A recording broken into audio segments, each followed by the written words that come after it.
제가 처음 동막교회 왔더니 친구 목사 하는 말이 동막교회 하니까 동쪽에 막막하더라.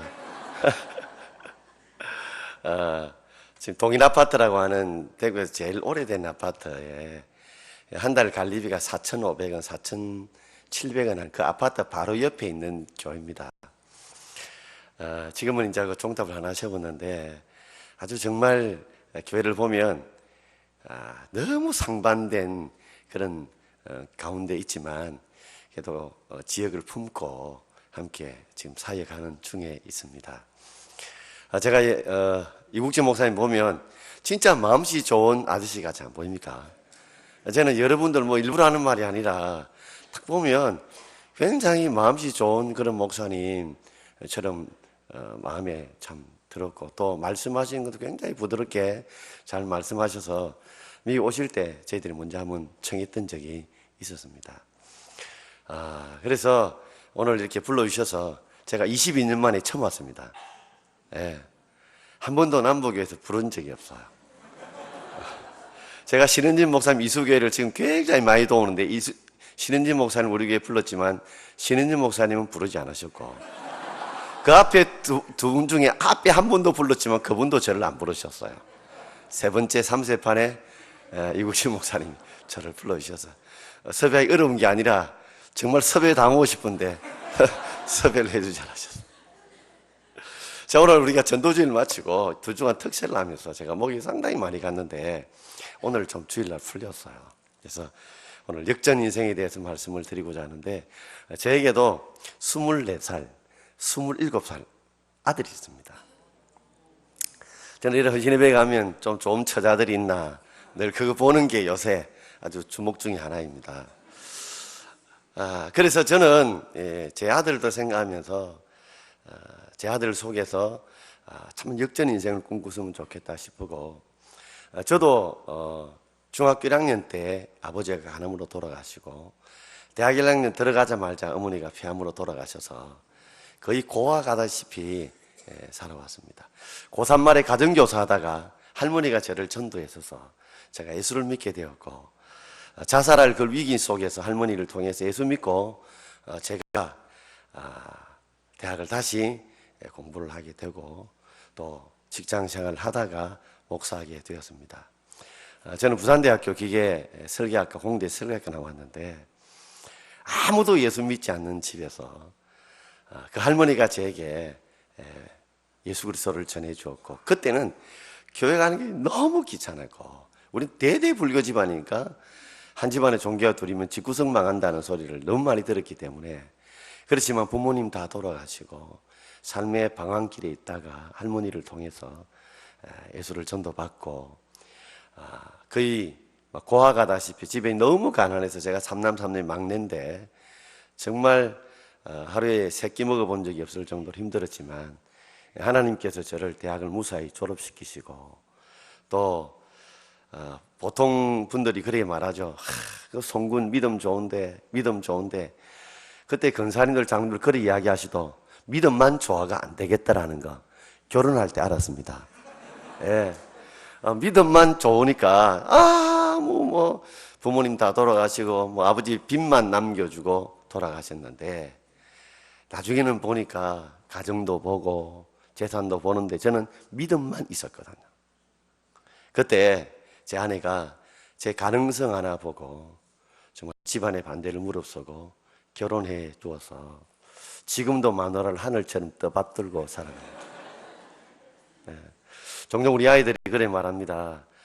제가 어릴 때 아들이 물어요. 엄마가 결혼해서 아깝니? 아빠가 아깝니? 하면 아이들이 열애열은 다 아빠가 아깝다고 했습니다.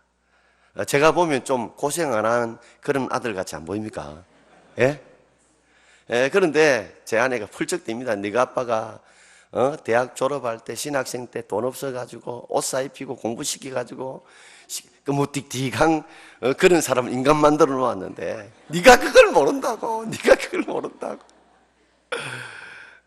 지금은 이제 동쪽에 막막한 교회에서 22년 목회하면서 남북에 오면서 제가 그런 생각해요. 남쪽에서 앞으로 부흥하는 교회 되길 바랍니다. 동막교회는 동쪽에서 막 부흥하는 교회 되겠습니다. 지난주 목요일 날 야구 보셨죠? 저는 운동을 좋아합니다. 좋아하는데 그런 그런 극적인 경기는 처음 봤던 것 같아요. 자, 전화 받으십시오. 네. 정말 8회까지는 안타 하나밖에 못 줬어요. 정말 비참해도 이렇게 비참할 수 없어요. 왜냐하면 처음 붙는 것도 아니고 개막전에 붙었는데 데뷔한다고 데뷔했는데 불구하고 꼴랑 안타 그것도 7회 정근우가 겨우 날린 거예요. 9회를 보려다가 저는 보지 말까 하다가 그래도 애국심을 갖고 보기 시작해요. 오재훈이가 안타를 치고 정근우 대타로 나왔던 또 손아섭이가 안타 치면서 이 미쳤나? 이런 생각이 들었어요. 그러면서 4대3으로 이긴 걸 보고 그때 안경원 해설위원이 오래 이길 필요 없다. 끝에만 이기면 된다. 하면서 야구의 속설이 이거 있잖아요. 끝날 때까지는 끝난 것이 아니다. 그러면서 제가 제 인생을 한번 돌아봤어요. 부모님 다 일찍 돌아가시고 정말 자살할 그런 마음을 가졌을 때에 어쩌면 제 인생의 마지막이 될 수 있는 시간들 속에 내가 예수를 만난 것 때문에 내 인생이 역전했다. 지금은 아들 둘 놓고 정말 행복하게 목회하고 있습니다. 20인이 되어도 나가라 소리 안 하는 것만 해도 저는 은혜 중에 은혜라고 생각합니다. 그러면서 제가 인생을 생각해 보면서 제 인생에 좀 공통부분을 가진 사람이 입다였습니다. 인생에 역전이 참 아름답고 감격스러운 것처럼 우리 청년들에게, 우리 성도님들에게 우리 인생이 얼마든지 하나님을 통해서 역전 인생이 될 수 있는 줄 믿습니다. 자, 입다를 보면 그 인생을 하나로 말한다면 세상에서 버림받은 사람이 바로 입다입니다. 자, 그는 세 가지 면에서 버림을 받았어요. 먼저 출생에서 그는 버림을 받았습니다. 1절에 보면 길앗 사람 입다는 큰 용사였으나 기생이 길앗에게서 낳은 아들이었다. 아버지 이름이 동네 이름하고 똑같아요. 길앗 지방의 입다의 아버지가 길앗입니다. 자, 이름이 참 묘한데 하필이면 이 입다는 길앗이란 지방의 길앗이 기생과 바람 피워서 태어난 아이가 바로 입다입니다. 기생이라는 말은 우리말로 번역하면 직업적인 율랑녀입니다. 한번 어찌 바람을 피운 것이 아니라 돈 받고 몸을 파는 여자입니다. 아주 직업적인 율랑녀예요. 세상 사람들과 가장 손가락질 받는 아주 비참한 그런 가운데 태어났던 이 아들이 바로 입다였습니다. 여러분, 사람이 아무리 해도 벗어낼 수 없는 것 중에 우리의 피부고 또 하나 우리의 출생입니다. 내가 아무리 그것을 거부하고 싶어도 나와는 상관없이 거부할 수 없는 것이 바로 출생이죠. 입다는 기생의 아들로 태어났습니다. 아무리 검은 피부를 이태리 타올로 빡빡 문지러도 지워지지 않듯이, 바뀌어지지 않듯이 일평생 그의 딱지 속에 붙은 것은 기생의 아들, 기생의 자식. 옛날에 우리가 병자호란 때에, 그죠? 이 청나라에 침략을 받고 조선 여자가 많이 끌려갔잖아요. 조정에서 그 여인들을 건지고 싶은 돈이 없어서 각 가정에서 해서 그 여자들을 데리고 왔을 때 이미 그 여인의 뱃속에는, 많은 여인들의 뱃속에는 청나라의 남자의 씨앗들이 있었어요. 그래서 그런 여자를 향해서 뭐라고 불렀어요? 환양년이라고 불렀습니다. 고향으로 돌아온 여자. 그래서 지금은 줄여서 환양년이라고 부르죠. 그리고 그 자식들이 태어날 때 뭐예요? 오랑캐 자식이라서 호로 자식이라고 불렀습니다. 참 그것이 얼마나 힘들었을까요? 저도 학교 다닐 때 참 그때는 후꾸라는 게 있었습니다. 우리 저희 삼남 삼녀 중에 저희 막내 누나 이름이 금순인데 구세어라 금순이 노래 아시죠? 참 그런 누나입니다. 그 누나가 쟤를 거의 키우다시피 했어요. 그러면서 아비 없는 홀로 자식 소리 듣지 말고 항상 후꾸를 단정해라. 정말 찢어지게 가난했거든요. 아버지가 물려준 것은 정말 가난밖에 없고 빚밖에 없었습니다. 그런데 그 누나가 혹시라도 아비 없는 홀로 자식 듣지 말라는 이야기 때문에 더운 여름에도 후꾸를 채우고 늘 복장을 단정했습니다. 왜? 내가 좀 잘못하면, 좀 그들의 기대에 맞지 않는 행동을 하면 봐봐 저 아비 없는 홀로 자식이야, 이 소리 들을까 싶었어요. 그래서 저는 입다의 마음이 어느 정도 이해가 되어집니다. 뿐만 아니라 제가 예전에 살았던 동네가 율랑녀가 살던 동네에서 살았습니다. 그래서 그분들의 삶이 어떻다는 것들을 너무 잘 알고 있습니다. 뿐만 아니라 입다는 출생에서 버림받은 것뿐 아니라 가족으로부터도 버림받은 사람이 입다였습니다. 자, 2절을 보면 이렇게 나오죠. 길라세 아내도 그의 아들들을 낳았더라. 그 아내의 아들들이 자라매 입다를 쫓아내며 그랬습니다. 본처, 길라세 본처도 들을 낳았어요. 아니, 딸만 낳았다면 그래도 입다가 좀 대접을 받을 수가 있겠죠. 그런데 길라세 아내가 아들들을 낳았어요. 복수다 말이죠. 2명 이상이 틀림이 없어요. 그러니 입다는 천대꾸러기가 될 수밖에 없었습니다. 문제는 그 길라세 본처의 아들들이 자라자 입다를 쫓아내었습니다. 집에서 쫓아내었어요. 그가 기댈 곳은 그래도 가정인 줄 알고, 그가 기댈 곳은 그 아버지 품인 줄 아는데도 불구하고 아버지도 입다를 지켜주지 못했어요. 결국에는 그 가정에서 버림받았던, 가족으로 버림받았던 사람이 입다였습니다. 저도 부모님이 2분 다 돌아가시고 진짜 교회에서 신앙생활 열심히 했습니다. 왜냐하면 제가 의지할 것은 하나님밖에 없었기 때문에 그렇습니다. 제가 이럴 때 태어날 때 별명이 500원짜리였습니다. 제가 올해 56입니다. 1960년생입니다. 그런데 저희 어머니가 저를 낳지 않으려다가 어쩔 수 없이 낳았는데, 그때 500원이 있으면 아이를 유산시킬 수 있는데 유산시킬 때가 넘어갔고, 그리고 간장을 먹고 소금을 먹어도 제가 기어코 출생했다고 합니다. 그래서 제가 어릴 때 별명이 500원짜리였어요. 그때 500원이면 아이를 유산시킬 수 있었답니다. 그렇기 때문에 참 그런 힘든 상황 속에서 교회를 나왔을 때에 제가 서두에도 말씀드렸지만 이제 결혼을 해야 되는데 가진 것이 없었습니다. 우리 권사님들이 송군 신앙생활 열심히 한다고, 저는 그 교회에서 장학금을 주는 걸 받고 학교에서 주는 장학금을 받아서 겨우겨우 공부를 했습니다. 결혼 때가 탁 왔는데 이전에 사귄 아가씨가 있었습니다. 그런데 그분이 저희 가정 배경사를 듣다 보니 노하셨습니다.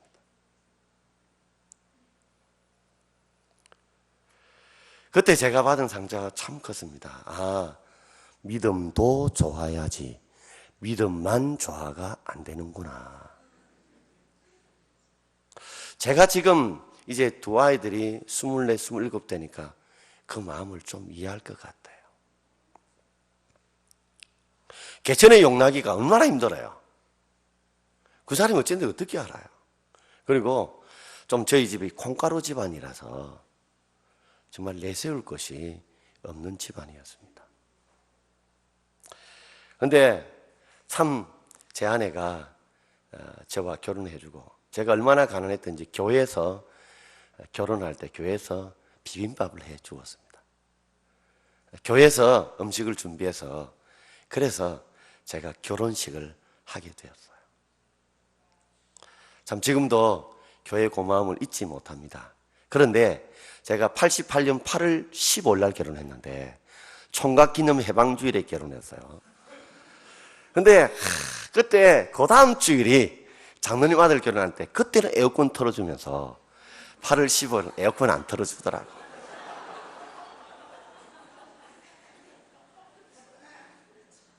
저는 지금 누구든지 결혼하면 에어컨 꼭 틀어줍니다.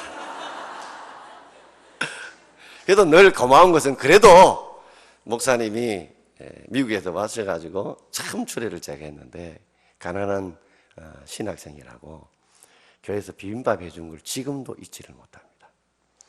제가 우리 다민족 베트남 여자하고 또 한국에 우리 교회 다니는 집사람이 결혼할 때 제가 교회에서 모든 걸 다 부담해서 결혼하게 했습니다.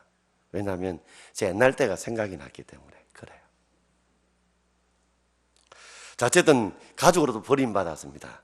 뿐만 아니라 마지막으로 일단 아버지의 유산으로부터도 버림을 받았어요. 2절 하반절에 보면 그에게 이르되 너는 다른 여인의 자식이니 우리 아버지 집에서 기업을 잊지 못하리라. 이 기업은 아버지의 유산을 잊지 못한다. 당신 노예나 첩의 자식들은 유산을 받지 못했어요. 그러니까 한마디로 빈털터리로 쫓겨났어요.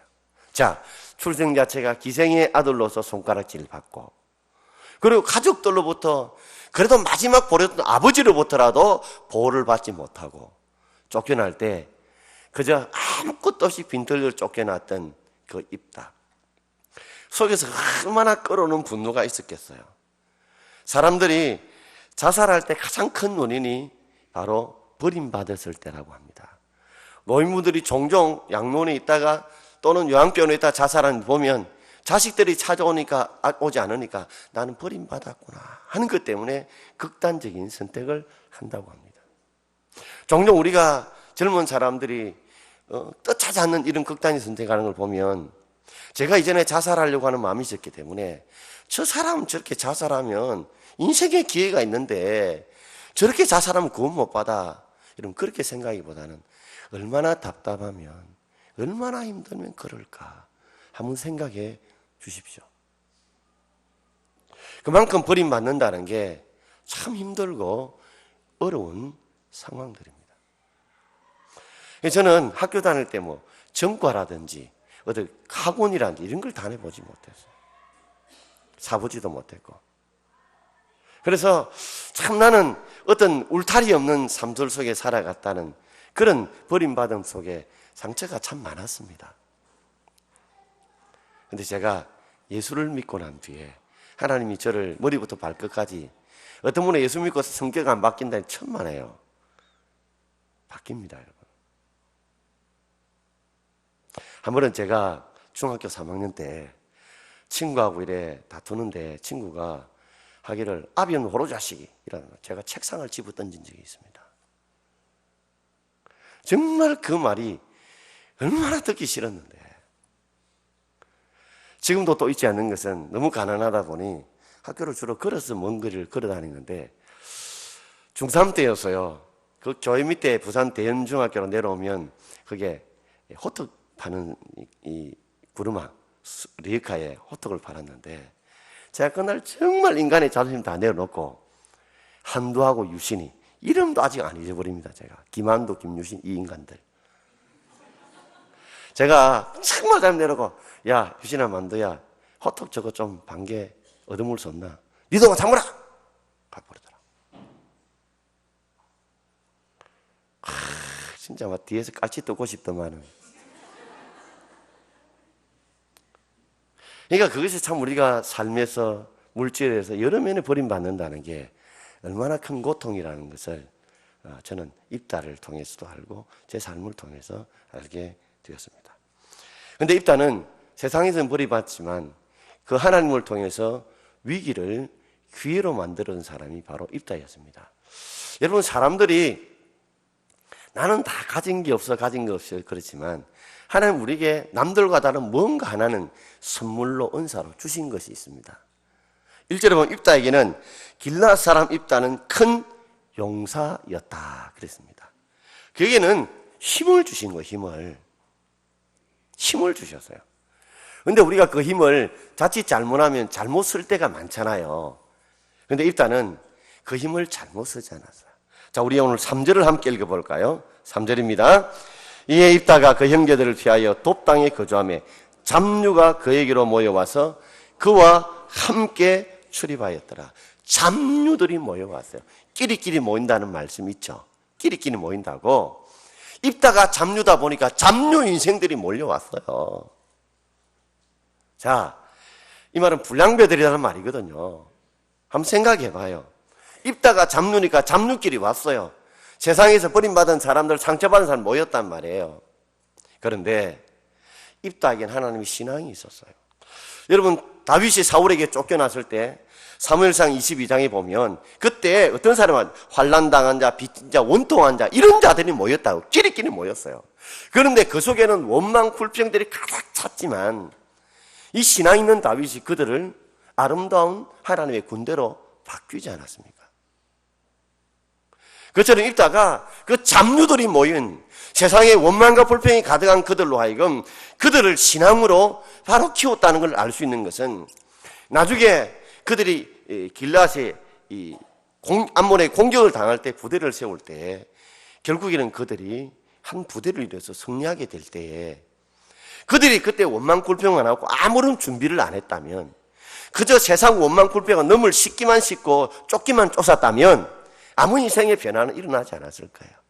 그러나 그 길앗 땅에 길앗이 그죠? 기생과 낳았던 그 아들 그 입다였지만 하나님을 믿는 신앙을 받았기 때문에 그는 그 신앙으로 그 잡류들을 아주 금 같은 인간들로 바꾸어 나가기 시작합니다. 여러분, 세상 사람은 다 버려도 우리 하나님은 우리를 버리지 않은 줄 믿습니다. 저는 그걸 확신히 믿어요. 세상 사람들은 다 버려도 우리 하나님은 절대 버리지 않고 세상 사람들이 나의 중심을 이해해 주지 못해도 우리 하나님은 내 중심을 이해한다. 저는 확실히 붙듭니다. 제가 처음 결혼할 때 처가집에서 반대가 엄청 세습니다. 처가집도 예수 안 믿고 처만 예수를 믿었는데 제 머리에 가마가 둘이라고 바람 피운다고. 그리고 사주 팔자를 봤더니 바람 피울 그런 가능성이 많다. 그래 보이나요? 그래 섹시하게 보입니까? 그래서 결혼을 반대하고 그리고 제가 초등학교 교사였는데 가진 것 없다 보니까 제 처가 은숙입니다. 전화번호에 제일 많이 나온 이름 은숙이 덩쳐물라고 그런 게 아니냐 이런 식으로 말을 하는 바람에 정말 자존심이 상해서 그 자리를 뛰쳐나갔습니다. 그리고 눈물을 펑펑 쏟았어요. 이미 돌아가신 아버지 어머님은 이미 돌아올 수 없는 까닭에 제가 대학 다닐 때마다 부산대학교 지나면 이 공원묘지가 차를 타면 한 20분 거리에 있습니다. 토요일마다 가면서 어머니 비석 앞에 가서 어머니 제가 어떻게 사는가 지켜봐 주세요. 그렇게 마음을 다졌습니다. 아버지는 정말 제게 빚만 남겨주셔서 엄마 한 3번 가면 아버지 한 번쯤 갔습니다. 같이 묻혀 있었거든요. 좀 위치가 달랐지만.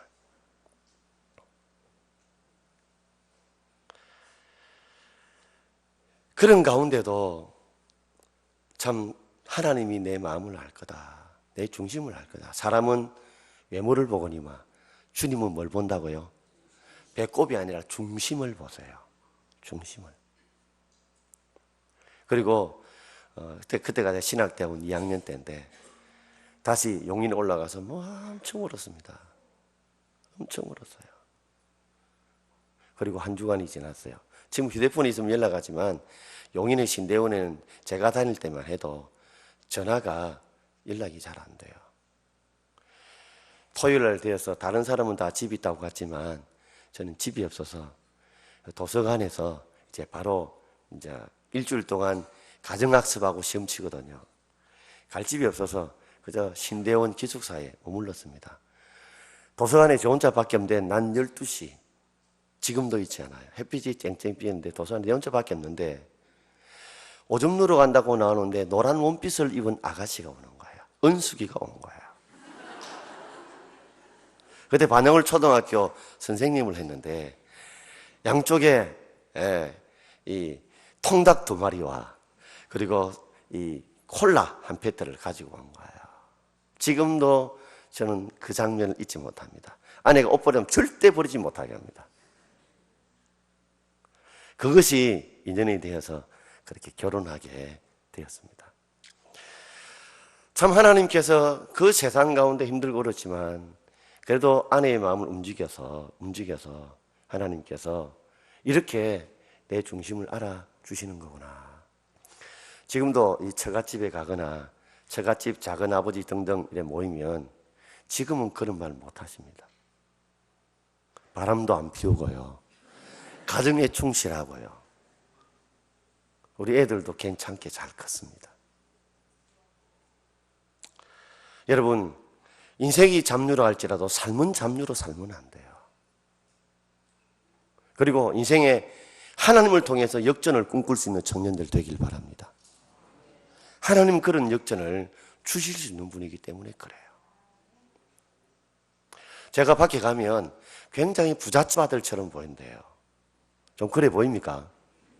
감사합니다. 근데 뒤에는 소리가 별로 안 들리시는데 제가 같아서. 근데 정말 하나님이곤 한데 하나님은 내가 너무 감사해요. 그래서 웃게 되었고 지금 그래도 잘 웃는 사람이 되었어요. 여러분, 하나님은 절대로 우리를 버리지 않는다고 청년 여러분, 때를 기다리고 준비하십시오. 비록 내 현재의 삶이 잡류라 할지라도 잡류처럼 생각하지 말고 잡류처럼 살지 마세요. 저는 제가 대학 다닐 때 지금 대학 2학년 때인데요. 그때 군에 제대하고 난 뒤에 등록금이 없으면 이렇게 누가 지원해 준 분이 3남 3년대 저희 집은 콩가루 집안이라 했죠. 다 뿔뿔이 다 그랬어요. 아무도 저를 공부하는 데 도와줄 수가 없었어요. 근데 제가 하루는 부산대학교 시계탑 앞에 나오는데 제 마음속에 그때가 금요기도 있거든요. 또 가족과 함께하는 금요기도 나오네. 그때는 완전 철라였습니다. 제 마음에 이런 마음이 드는 거예요. 오늘 그 피곤한데도 오늘 졸지 않고 철야하고 새벽기도 나왔다면 하나님 전액 장금을 줄 거리라 생각을 드는 거예요. 근데 왜 그렇게 그런 마음 주시는지 몰라요. 그런 마음이 들었어요. 이 금요일 날 그 피곤한데도 진짜 안 졸고 새벽기도까지 했어요. 제가 그 학기에 전액을 받았겠어요? 안 받았겠어요? 안 받았으면 이야기하겠습니까? 이 4년 동안 제가 올 전액 장을 받고 공부할 수 있도록 하나님이 길을 열어 주셨습니다. 아멘 하는 분은 굉장히 꽃가본 분 같아요. 진짜 하나님이 그렇게 사랑을 베풀어 주셨어요. 그래서 내 속에 원망과 불평과 미움들이 점점 씻겨 내려가게 된 거예요. 여러분, 때를 준비하십시오. 절대로 잡류라고 해서 잡류처럼 생각하지 말고 잡류처럼 살지 마세요. 우리 하나님이 우리와 함께 하시고 지키시기 때문에 그래요.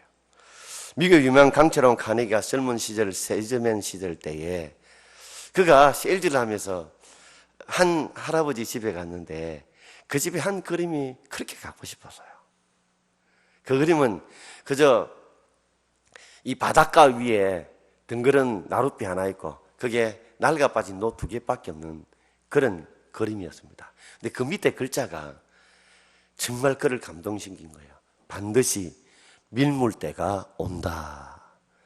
반드시 밀물 때가 온다. 아마 카인은 그렇게 생각한 것 같아요. 지금 저 모래 위에 덩그러니 그저 있는 배와 낡은 도로가 자기 인생처럼 느껴졌을 거예요. 내 인생이 마치 모래 위에 있는 것처럼 일하는 것들이 풀리지 않고 배는 가지고 있으나 아무 쓸모짝이 없는, 그러나 언젠가는 밀물 때가 온다. 반드시 밀물 때가 온다. 그 가슴을 품었다는 거죠. 준비하였기에 결국 강철왕 카네기가 될 수 있었던 것입니다. 저도 제 꿈이 좋은 장로님이었습니다.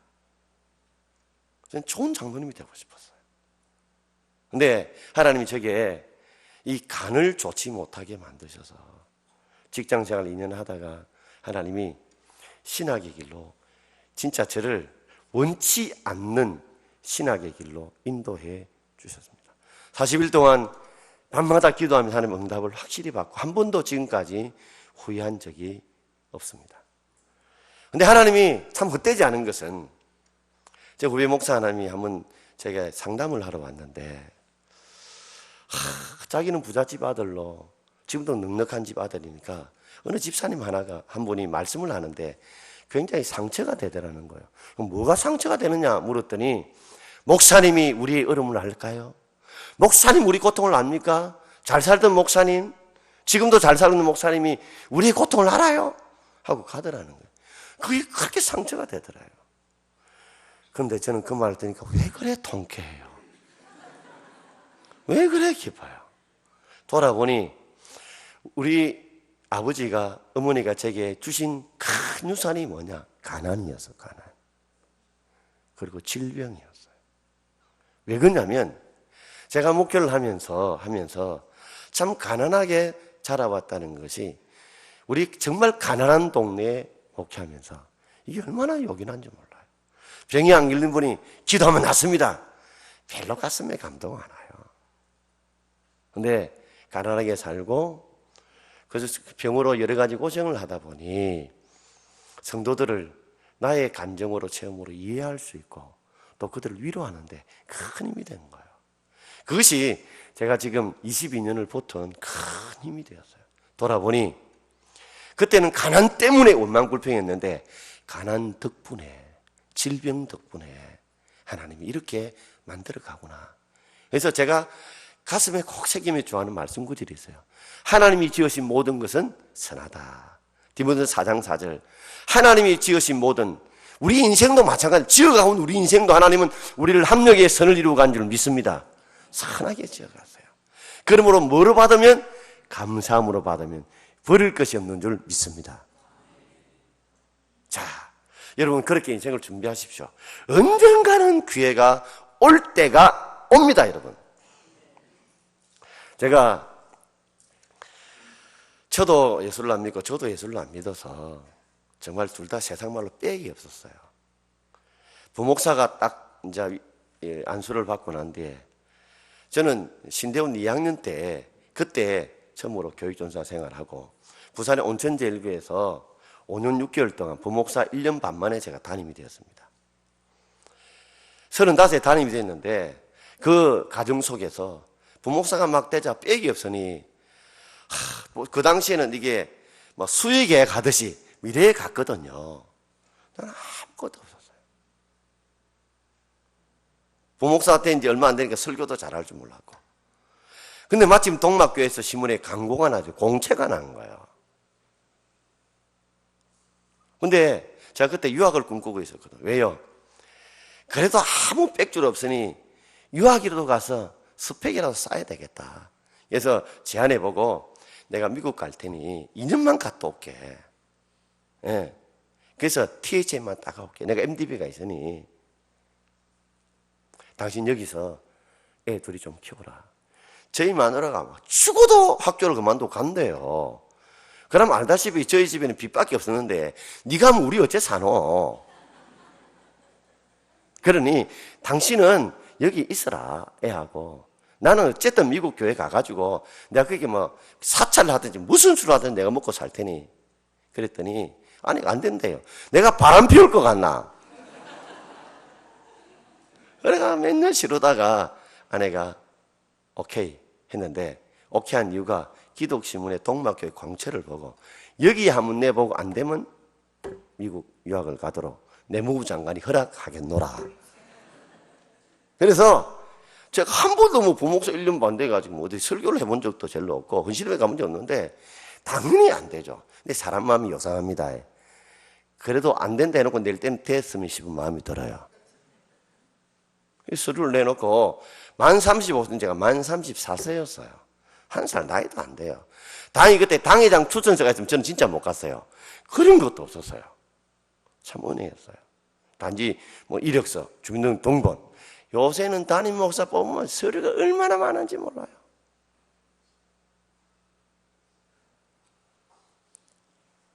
이렇게 서류를 넣고, 그래서 사람이 이상하죠. 안 된다 해놓고도 기도는 계속했습니다. 기도는 계속했어요. 저는 대구 정말 모르는 동네거든요. 이제 제가 대구에 반야울, 초등학교 반야울에 살았으니까. 근데 어쨌든 장로님들끼리 해가지고 나이가 한 살 모자랐는데도 부산 사람들 하나 끼어여차 이래가지고 제가 부산 대표로 12명 중에 그때 서류가 45송 들어왔어요. 그때 쟁쟁한 도우는 목사님도 있었고 쟁쟁한 분들이 있었어요. 근데 그 중에 12명 중에 제가 한 사람 됐어요. 교회에서는 못 가게 하잖아요. 우리 담임 목사님은 큰일 나거든. 그때 온천젤리가 교회를 새로 지어서 제가 마침 이 강도사만 제 밑에 3사람이 있었어요. 근데 제가 제 밑에 강도사 보고 부산대 후배였는데 내가 설교하러 갔다 오겠다.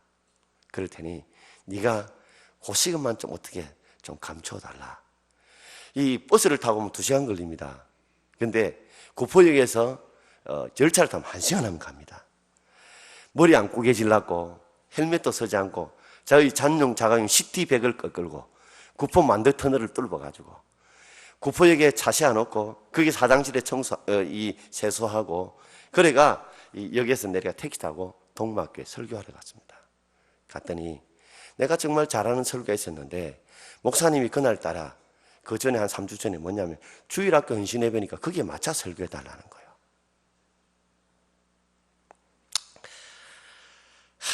참 그래서 어쨌든 설교를 제대로 다 준비하지 못하고 강대상에 올라갔습니다.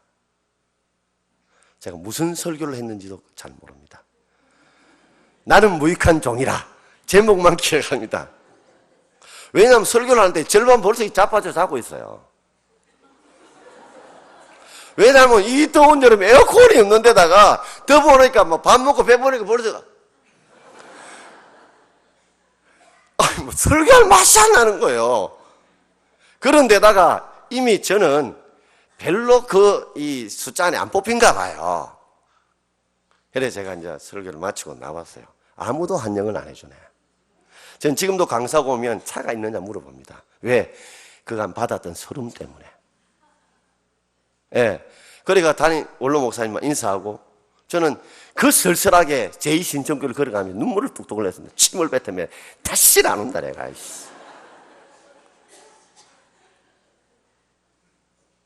그리고 거기서 택시를 타고 점심을 쫄쫄 굶었잖아요. 동덕에 가서 냄비우동 하나 먹고 눈물로 흘리면서 먹었어요. 그리고 다시 기차를 타고 시티백을 끌고 만덕터널을 뚫어서 헬멧도 안 쓰고 교묘하게 들어가서 저녁 예배를 드리게 됐어요. 그리고 잊어버렸어요. 그런데 원래 1, 2, 3등 제가 3번째 들어갔더래요. 보니까 사람이 착하게 보이더래요. 첫 번째 분이 표를 제일 많이 받았는데 이 서울 분이에요. 아주 유명한 분이었어요. 큰 교회 부목사님이었어요. 근데 이분이 너무 강하다고 한 장로님이 기어코 반대하셨어요. 헌법에 한 사람이 기어코 반대하면 제거하라는 게 있어요. 그래서 결국 그 결정한 순간 투표까지 다 해놓고 이 한 주간이 미루어졌어요. 다음 주간이 왔는데 두 번째 사람은 기어코 반대하는 사람과 같은 교회 출신이었어요. 싸우다가 그럼 세 번째 어떤 너? 제가 한 표 받았습니다. 7명이 한 표 받았는데 어떤 너 이러다가 어부지리로 제가 됐습니다. 제가 지금도 한 표 목사라 생각해요. 싸우다가 지치가지고 이분이 너무 강력하니까 그리고 결심을 했대요. 2년 동안 임시 목사로 하기로. 그래가 불렀는데 제가 4개월 만에 위임을 받았습니다.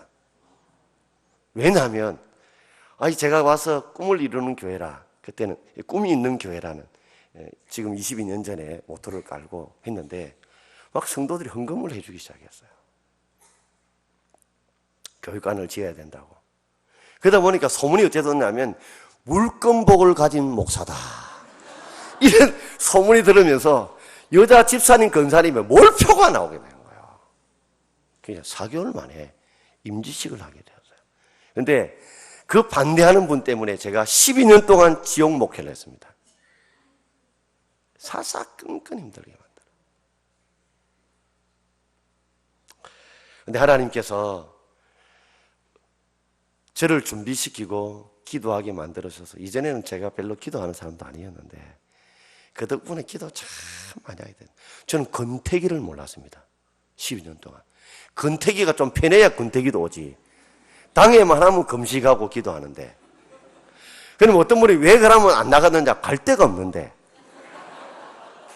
갈 데가 없는데. 그리고 제가 기도한 게 있어요. 10년만 하면 버텨보겠다고. 근데 결국 그분들 은퇴하시대요. 할렐루야. 지금 우리 장로님들이 전적으로 도와주세요. 그리고 그분들 하시는 말씀이에요. 송 목사, 그래도 사람은 착하다. 왜냐하면 저는 그분들 품었어요. 지금은 저를 잘 대해주시고 도와주십니다. 저는 한편으로 돌아보면 그분들이 저를 훈련시켰다고 봐요. 안 그러면 저 기도 안 했어요. 말씀 준비 안 했을 거예요. 근데 그분들 때문에 권태기 모르고 12년 동안 기도하고 준비하게 만들어 주셨습니다. 자, 오늘 4절 한번 볼까요? 4절 같이 읽읍시다. 얼마 후에 암몬 자손이 이스라엘을 치려 하니라. 바로 민물 때가 왔어요. 얼마 후에. 자, 글랏 지방의 사람들이 이길 힘이 없으니까 입다 요청을 했죠. 군사의 도움을. 그때 이미 입다는 신앙으로 이를 훈련시켰죠.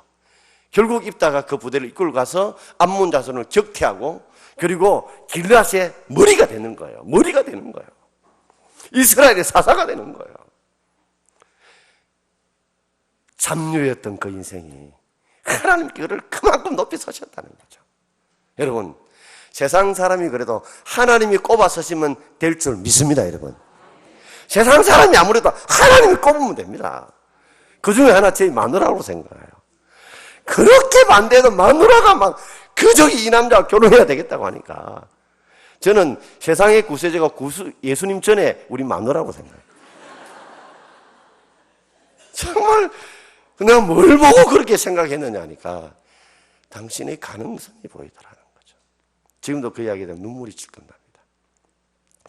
나를 알아주는 여자가 있었다는 거죠.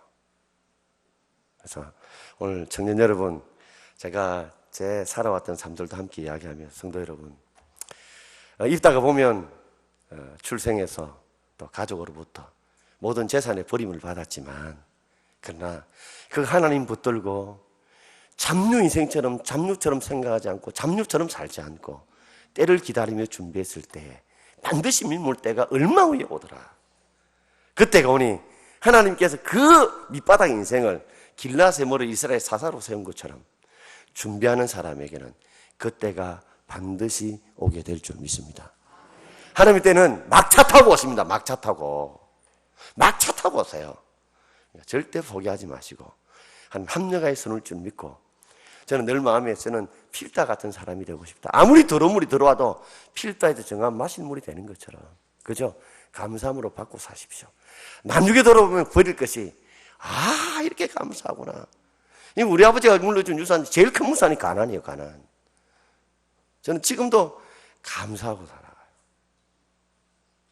우리 청년들 속에 역전 인생을 꿈을 꾸시고, 또 우리 여러분들에게 기도하면서 살아가면서 역전 인생을 꿈꾸는 여러분들에게 주의 이름으로 축원드립니다.